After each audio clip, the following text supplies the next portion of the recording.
স্কুলে ভর্তির আবেদন শুরু আজ। যারা বাচ্চাদের স্কুলে ভর্তি করিয়ে দেবেন সেটির আবেদন শুরু হয়ে গেছে।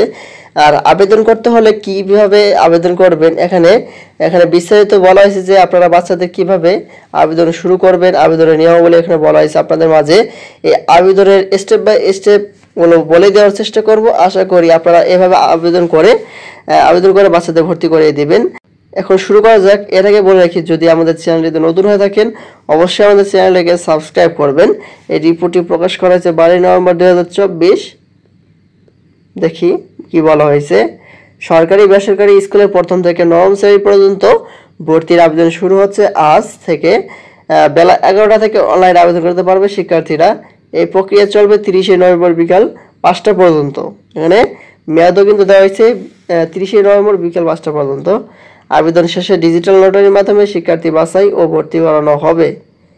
এবারের ভর্তির আবেদন ফি 110 টাকা নির্ধারণ করা হয়েছে। রাষ্ট্রীয় মোবাইল সেবাদানকারী প্রতিষ্ঠান টেলিটকের মাধ্যমে এই ফি পরিশোধ করতে হবে।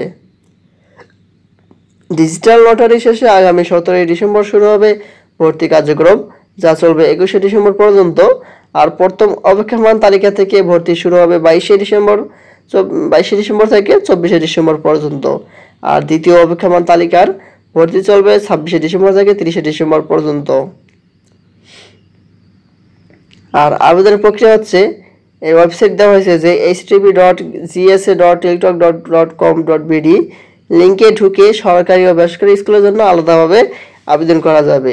এই লিঙ্কটি আমি আমার ডিসক্রিপশন বক্সে দিয়ে দিব, আপনারা অবশ্যই প্রবেশ করে আবেদন করে নেবেন।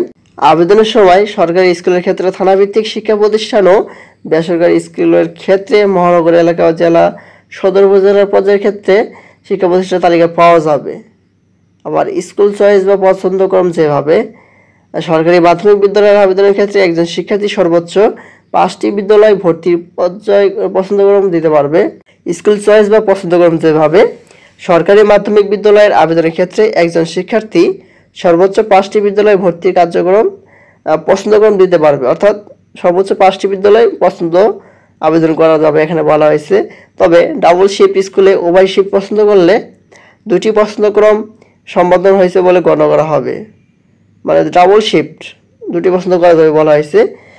বিদ্যমান অনলাইনে ভর্তি আবেদন প্রক্রিয়া আরও স্বচ্ছতার লক্ষ্যে ভর্তির জন্য শিক্ষার্থীর পছন্দের শিক্ষা প্রতিষ্ঠানগুলো থেকে যে কোনো একটি শিক্ষা প্রতিষ্ঠান চূড়ান্ত করে নিশ্চিত করতে হবে।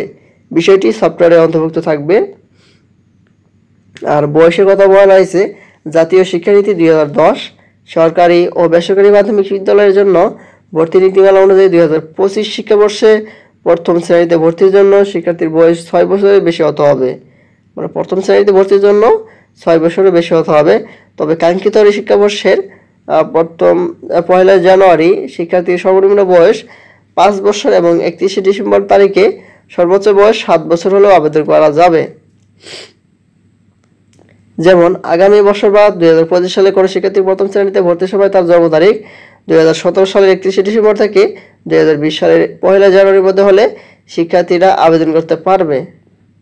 সংরক্ষিত কোটা প্রশ্নকোটার মতো বলা হয়েছে জমজ ভর্তি। ঢাকা মহানগর সরকারি বিদ্যালয় সংলগ্ন ক্যাচমেন্ট এরিয়ার শিক্ষার্থীদের জন্য 40% কোটা সংরক্ষণ করতে হবে। মাধ্যমিক ও উচ্চশিক্ষা অধিদপ্তর মাওসী ঢাকা মহানগরের সব সরকারি বিদ্যালয়ের আওতাধীন ক্যাচমেন্ট এরিয়া নির্ধারণ করে সংশ্লিষ্টদের অবহিত করবে। আর এবার কোটায় ভর্তির ক্ষেত্রে কিছুটা পরিবর্তন আনা হয়েছে। যেমন এতদিন মুক্তিযোদ্ধা বা শহীদ মুক্তিযোদ্ধার পুত্রকন্যা এবং পুত্রকন্যার পাওয়া না গেলে নাতি নাতনিদের ভর্তির জন্য 5% কোটা সংরক্ষিত রাখার নিয়ম ছিল। নতুন সিদ্ধান্ত হলো মুক্তিযোদ্ধা বা শহীদ মুক্তিযোদ্ধার পুত্রকন্যা 5% কোটা সংরক্ষিত থাকবে। না পাওয়া গেলে মেধা তালিকা থেকে আসনে ভর্তি করতে হবে। এখানে আরো অনেক বিস্তারিত বলা হয়েছে। আর যমজ ভাইদের ক্ষেত্রে কি বলা হয়েছে যে কোন শিক্ষা প্রতিষ্ঠানে আবেদনকারী শিক্ষার্থীদের সহোদর বা সহোদররা যমজ ভাই বোন যদি আগে থেকে অধ্যয়নরত থাকে সেসব সহোদররা বা যমজ ভাই বোনের জন্য 3% কোটা সংরক্ষিত থাকবে। তবে এ সুবিধা কোনো দম্পতির সর্বোচ্চ 2 সন্তানের ক্ষেত্রে প্রযোজ্য হবে। এ হচ্ছে বাচ্চাদের যে স্কুলে ভর্তি করে দেবে সেটার আবেদনের সিস্টেম। আর এটি আবেদনের শেষ সময় তো 30 নভেম্বর। যারা আবেদন করে নেবেন তাদের করে নিন। আজকের মতো পর্যন্ত সবাই থাকবেন। পরবর্তীতে এই সম্পর্কে আপডেট কোনো নোটিশ পেতে আমাদের চ্যানেলটাকে সাবস্ক্রাইব করে রাখবেন। ধন্যবাদ সবাইকে। আসসালামু আলাইকুম।